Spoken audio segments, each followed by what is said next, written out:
Hello, and welcome to another episode of MineTime. Today, this intro is a little bit unusual, and we're gonna get into why. I like to get ahead on projects. That's the way I like to live, and it's nice to have a front log of things I can fall back onto. And today, that came in very useful. Unfortunately, all of the footage and recording I had planned for this week and part of next week's episode is gone. And I've tried using the Windows command line utility to retrieve it because it's not in the recycle bin. That didn't work either.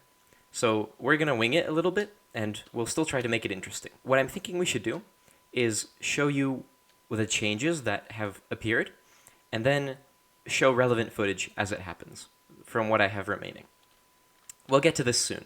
This is the hanging library. There's some progress. I am extremely excited for how this is coming together, but we'll get to that in a bit.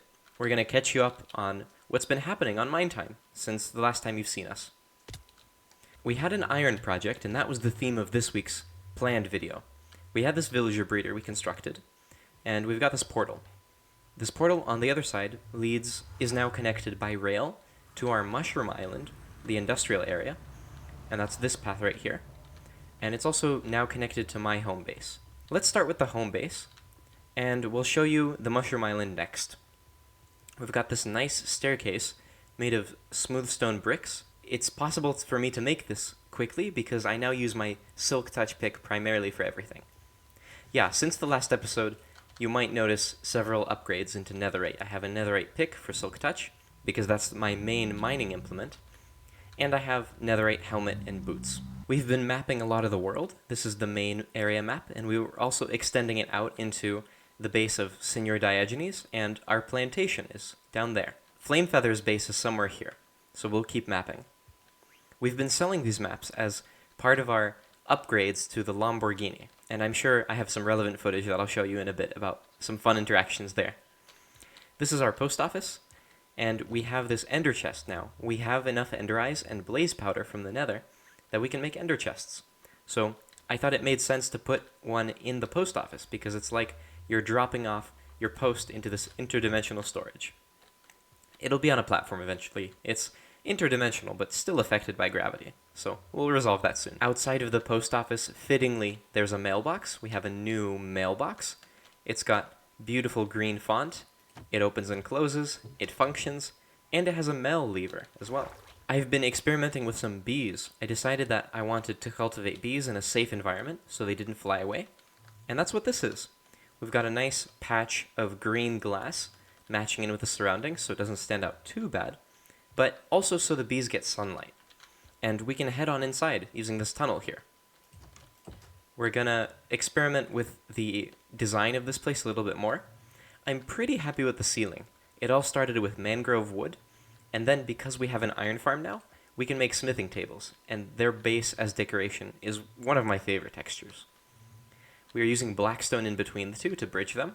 I'm still deciding on the textures I want, smooth or not smooth, and maybe some stairs. I had this circular theme, where the face of the log and the chiseled stone brick will pop out, and maybe we'll arrange the beehives among them.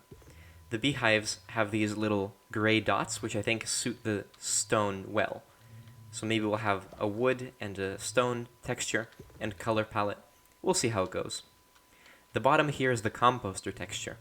Sarcastronaut and I spent some time looking at the bottom of blocks, the new villager stations, because it turns out most of them have really interesting undersides. We haven't hooked up the redstone completely yet. You've noticed that these are overflowing right now, but we'll get to that soon. The plan was just primarily to multiply the supply of bees we have so that they're more resilient. All of the old ones we lost. I got these from some beehives where I collected them with my Silk Touch pick while we were exploring with my horse. The horse is no longer with us, but we now have a donkey instead, and we have more map progress. So not all things are bad. I can't remember if I showed my chicken cooker. It's got a chimney now and a gauge to show just how warm it is inside. And down here we've got a fully fledged sheep farm. Thanks to the iron, we can now afford hoppers, minecarts, and shears. And what that means is we now have an automatic shearing station for every single color of sheep, which is really wonderful. So down here we have 16 different barrels, each filled with appropriate colors of wool. Now, you might notice that there's a lot more magenta wool than the other kinds of wool, and we'll get to that soon. There was a fun project I started that hopefully will pass around the server, kind of like a building version of tag. We'll get to see one of these in action, and there we have it. The way these work is that an observer is pointed at the grass block underneath that dispenser. It's observing when the grass changes, it's sending out a pulse when that happens, the pulse powers that colored block, it powers the redstone on top of it, and then the dispenser fires some shears. It turns out dispensers can fire shears into sheep and shear them. We got a lot of dogs. We have a pack of dogs now, and we're trying to do a colorful collar arrangement. That was a mouthful. Lots of dog collars to tell them apart. There's also a really pretty new tavern building that's popped up. This is by Tuba Lady. It's got some really nice details, and the plan is to sell food in here. This part of town is turning into a more built-up section compared to the fishing village. So I'm thinking maybe it makes sense to put a server-wide post office here, and maybe a courthouse, or just some buildings to make it feel like a community. Maybe community garden. I think that could be pretty fun. I think that's about everything for the iron updates. We've basically been enabled by this iron, so we can make hoppers, minecarts, and shears for free. What can we do with that? The answer is beehives, collection systems, and wool. So now, I'll show you the iron farm in the industrial area to see how that's looking. I have to say, it's not super easy navigating in this third-person camera. Maybe second person is what this is, because we're looking at the subject. Unclear. So this rail line goes from my base to the Mushroom Island. And you might be confused, why do we need two rail lines? One going to the villager breeder, and one coming from my base. So my base had those pillagers, including that one named one. And the named pillager, Hyde Filippo, is the catalyst for the iron farm, because it turns out that we need to scare the villagers. We've got this rickety stairwell, which frequently has us being shot by ghasts or other creatures, but we mostly survived. Looking up was not a wise decision. This is where the tracks connect. We had villagers coming this path, and Hyde Filippo, the pillager, coming this way. Then we travel along, and finally the rail line arrives at this portal right here. On the other side is our industrial Mushroom Island.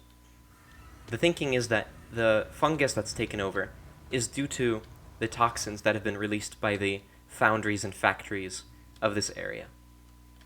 Here I was playing around with some designs that having lots of iron enabled us.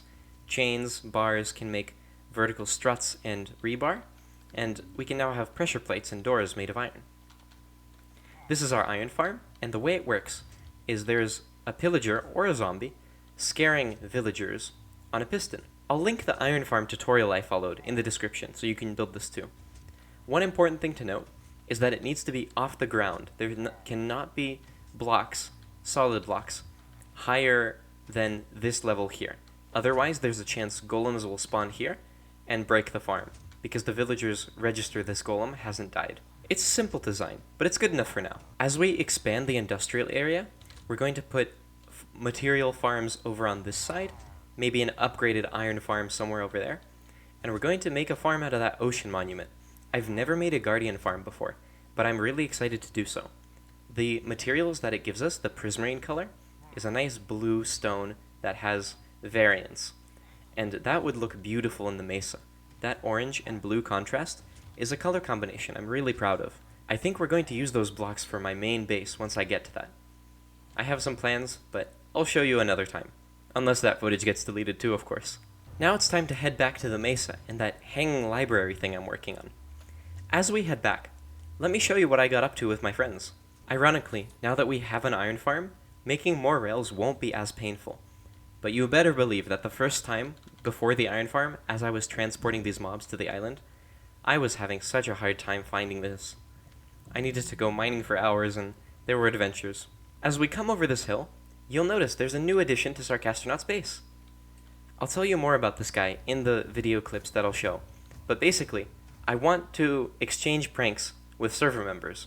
However, the word prank can mean a couple different things, and I'm intending it as Hermitcraft style pranks. A nice build or something that will make the other person laugh. In this case, I knew Sarcastronaut was a dark wizard, and Sarcastronaut had mentioned wanting a dragon several times. So I figured, let's build this dragon. It's not very menacing, but I like it a lot, and it's from a video game called Spyro. Inside that chest, we left a book that documented that we built this and documents when Sarcastronaut observed it. There's a few guidelines in the book. Basically, have good intentions, try to make somebody laugh with your build, don't ruin their base, pass the book along to the next person so that the trend continues. Those kinds of things, just to have fun with it.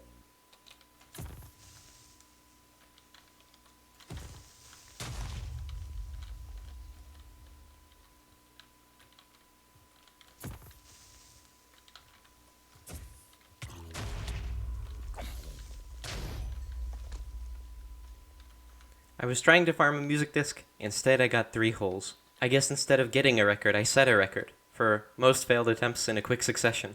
It's a new day, we've got our resources. Let's get started.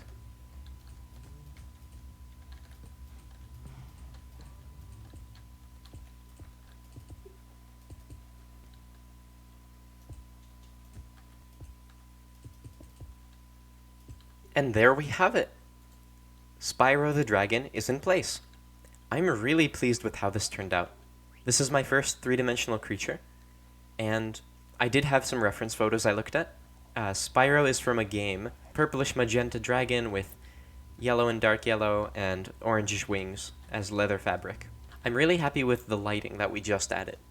It's important to look at your builds in different kinds of environments, day and night, to make sure that they look good from different angles. And I think that helped me realize where I was missing torches. Hello, sir? Are you stuck? Okay. I hope Sarcastronaut, the evil wizard, enjoys the new dragon guardian at the front of the tower. I'll just write a sign, leave a book, and so it begins.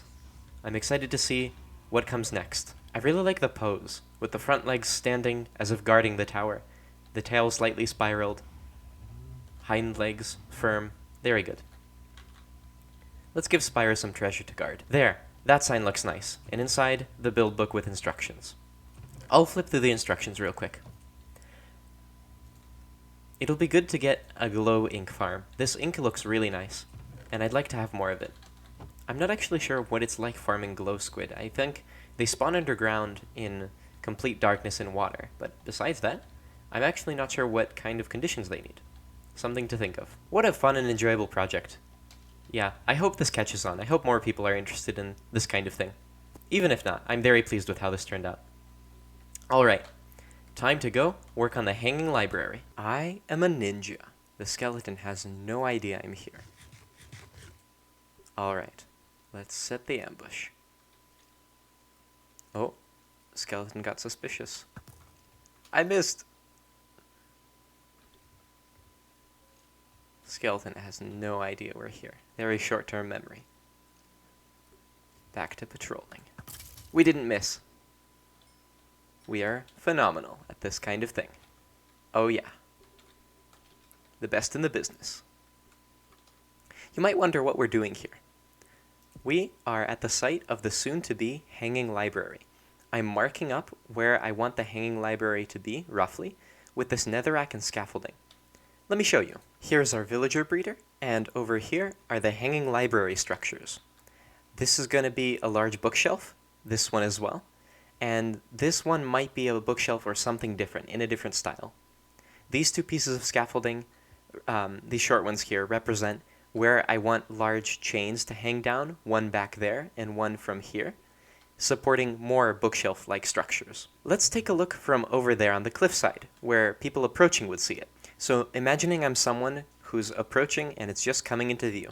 They'll start by seeing this bookshelf, and as they round the corner, they'll see more and more of the hanging library emerge, with sparkling crystals, librarian villagers roaming around, books to study, ancient books, large books, small books, discussing the wonders of the world, portals to access the library. I'm very excited. This will be very good.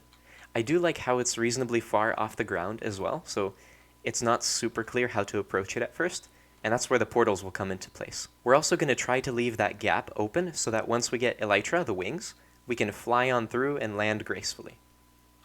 I am very excited to get those wings. It would make working on this project much easier. I'm running out of scaffolding, as you might notice. I'm really enjoying myself, though. This is probably the coolest project I've ever done, and I'm super excited to see how it turns out. I'll update you when we've got more progress. Oh yeah. We're back at the Hanging Library, and this time we have a site supervisor. We also brought our comment of the day book, so let's go take care of that. I'm not sure where our new site supervisor parrot came from, but it looks an awful lot like another parrot we used to have. Hopefully this one lasts longer. Let's find a nice place to read this comment. There we go. We found a nice spot to see what people have been saying.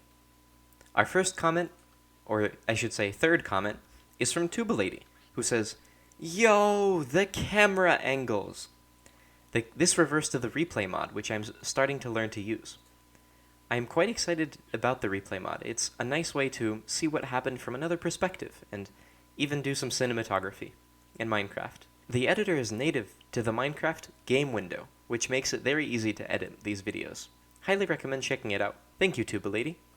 Our next comment comes from the Lion's Share, who says, "Oh, the cave area you found around 1220 was so cool." This refers to the cave with axolotls, the lush cave, that we found on the way back from the plantation, and I highly agree, it is very cool. I want to get an army of axolotls when I conquer my first ocean monument, because apparently, axolotls will defend you and even fight against the guardians of the ocean monument. So we can have an army of axolotls facing off against an army of laserfish. That certainly sounds engaging. Thanks for your comments, folks. It's really great to see what people think about the videos, and it always brings me joy to read them. Next time, we're going to finish work on the Hanging Library, and we'll intersperse some clips of shenanigans with other players online. I think we're finally starting to figure out how to get audio quality from my end and their end sound good in videos.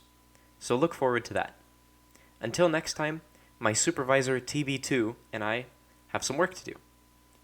Thanks for watching, and we'll see you next time. Bye-bye.